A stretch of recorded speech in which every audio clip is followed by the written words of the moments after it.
घ्या आजच आल्यात आणि यांची गडबड बघ किती आहे. सांग ना.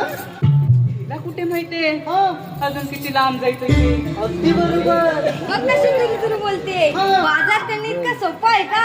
तुम्ही एवढा दिवस जाऊन काय करताय? हो हो हो पण मी काय म्हणते तू कशी काय झाली. अगं, माझ्या घरी टाइमपास करायला मोबाईल नाही ना. हा, म्हणून तू आली.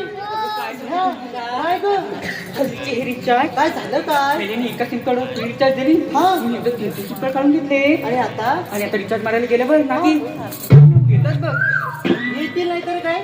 तू पण किती मूर्ख का ग. अगे एकदा ती सिम कार्डाची काय गरज होती तुला. मग महिना सिम काढलं असतं आता बरं बोललं असतं तुला. अरे देवा हे तर माझ्या लक्षातच आलं नाही बघ.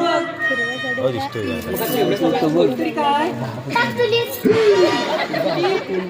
मला लाव कोली. मोबाईलला कोणीच लावून चालतं का कधी. अरे जाऊ दे आपल्याला उशीर होतोय. आपण बाजाराला जाऊया. अगं काय जाऊया तिथे जाऊन विकायला कोण बसणार? अगं मी आहे ना, मी बसेल. काय म्हणते. अगं काय बसेल तिथे काय झोपायलाच नाही बसायचं. का? मला वाटतं नुसतं बसायचंय. घ्या नुसतं बसून आपला माल कसा विकायचा. तू पण ना. अरे जाऊ दे कशाला तेवढ्याच्या काढावरून म्हणताय. मग बाजारला जायचे ना अगदी बरोबर. तिला हाक मारूया ना. कोण ग. अगं ती पण कोण. तिला विचारलं. कोण ग. अगं ती वरच्या इथली अरे हा मावशीला हाक मारून घेऊया. अगदी बरोबर आपण तिलाच बोलूया. कोण ती मावशी? हा बरोबर भांडत होती. अगं, कुणाशी. माझ्या आईशी. काय सांगते काय. गेली भांडकर.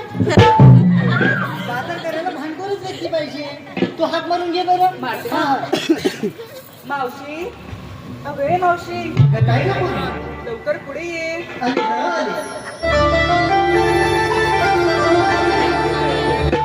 कोणी नव्हतं जोडीला गेले होते पाण्याला. कोणी नव्हतं